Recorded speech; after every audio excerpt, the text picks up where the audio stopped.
Hey everybody, it's Mike here. Today we're talking about Shin Megami Tensei V Vengeance, and this is kind of a re-release of the Switch exclusive, which I actually beat and I really enjoyed. This game kind of delivers where other RPGs nowadays don't.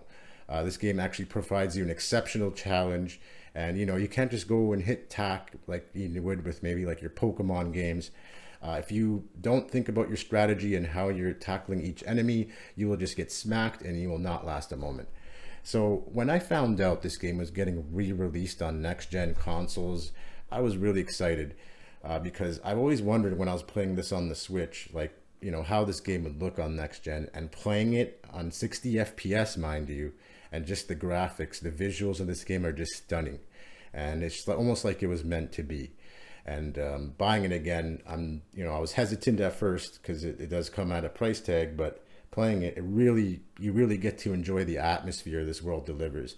Not to mention the world-class soundtrack, the sounds and the songs in this game, just and the combat, just together hand in hand, make an excellent RPG experience.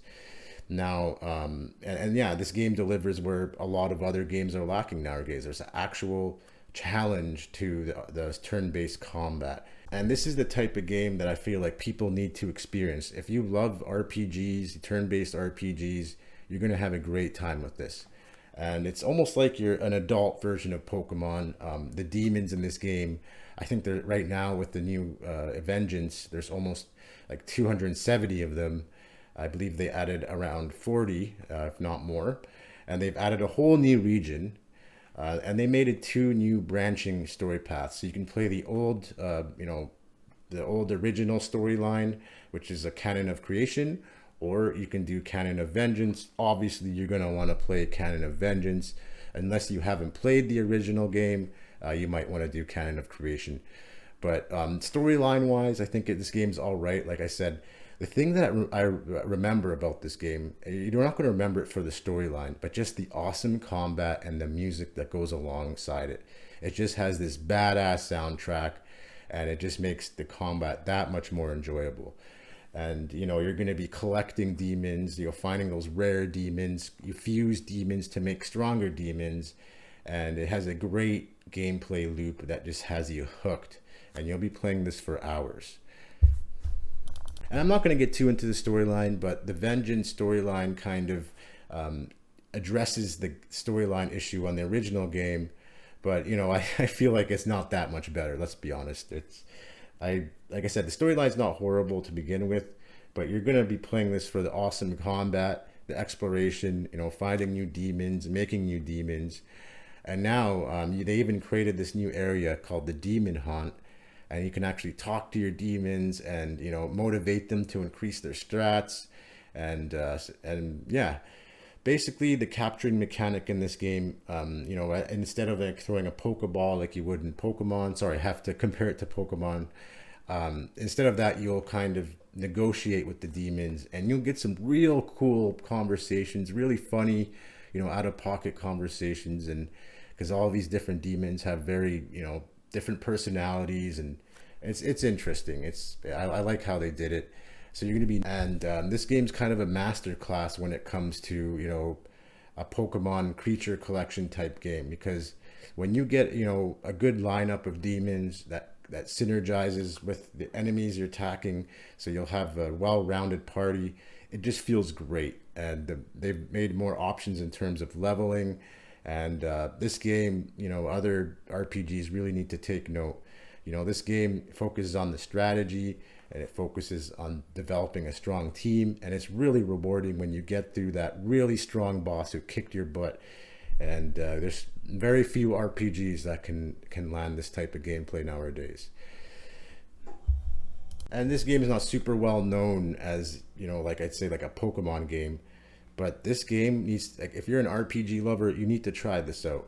I bought this game twice just because of the great combat. Not only did I want to review it, of course, but the combat it delivers, and playing it with the new 60 FPS and the graphics, it's a great experience overall. Now, the storyline, you're basically a demigod. You have special powers that allows you to kind of command these demons, and you're in this ruined Tokyo.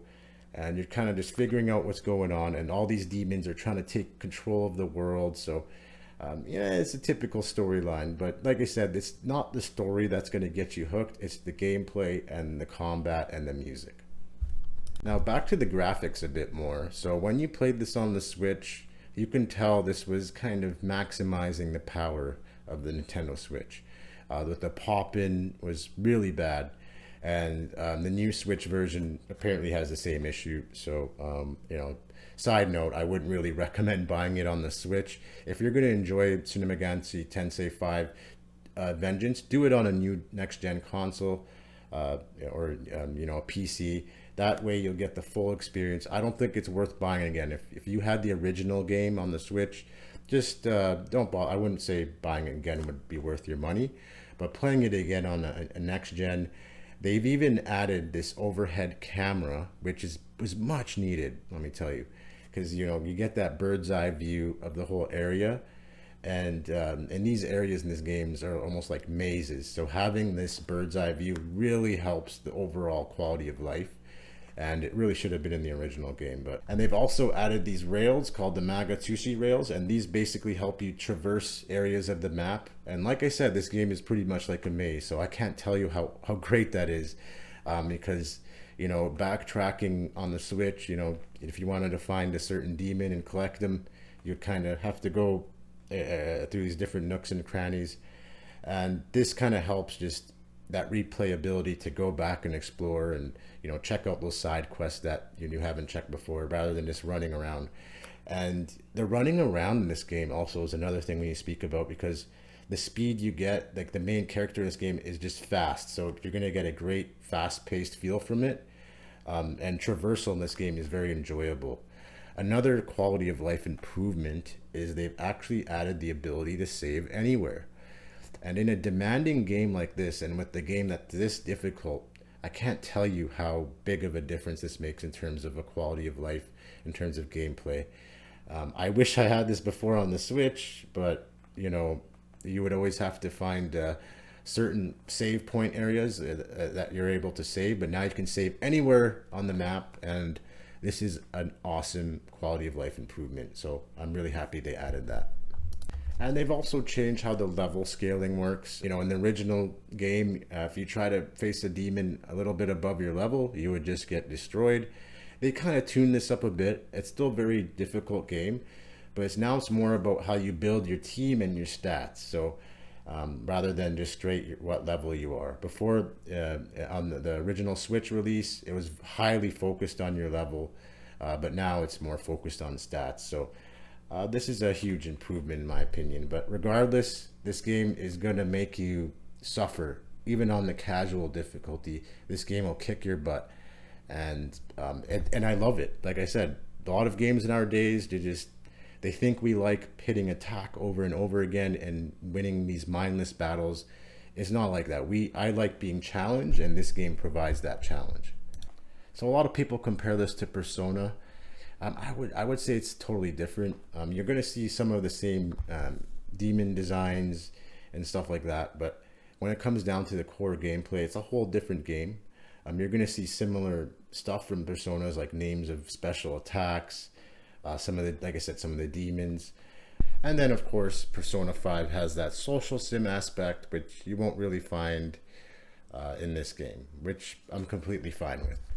Another thing we have to give Atlus credit for is the file size. So you'll have games nowadays like Call of Duty, which take up 200 to 300 gigabytes, you know, half your PS5 console space, and Shin Megami Tensei V Vengeance is a modest 26 gigabytes. So for those of you tight on that SSD space, this game is going to respect that, and that's much appreciated. Now, this game is all not perfect, of course. Like, your main character has no voice acting, which I'm never truly a fan about, but I wouldn't say it's a deal breaker for me. And I'll be honest, if you weren't a fan of the original game story, this game isn't going to be changing your mind. It's a lot of the same. It's very similar, which I found kind of funny. But that being said, playing this on a next gen, it's almost like it was meant to be. And seeing the demon designs on the next gen console at 60 FPS, It's almost the same feeling I got when I played Persona 5 Royal on the PS5 for the first time, and just seeing the game come to life on a next gen console. I'm really happy. Let's just leave it at that. So I'm going to highly recommend this. If you keep in mind, if you haven't owned the Switch already and you want to play, if you want to buy the Switch version again, I wouldn't say that's worth your money. Just play the original game. If you're looking to kind of see what this game looks like on a next gen console, definitely buy it. If you haven't played this game before and you like RPGs, definitely buy it. I think more people need to try this game out, because this game delivers a lot where a lot of, like I said, a lot of other RPGs nowadays lack in terms of difficulty, and just the gameplay loop just hook you right in. I'm going to highly recommend this one. And yeah, I'd really like to hear your thoughts on Shin Megami Tensei V Vengeance, so feel free to leave a comment. But that's all for this one. If you like this review and you've got some value out of it, please consider checking out my channel and subscribing. It means a lot. And otherwise, we'll see you on the next one. Bye.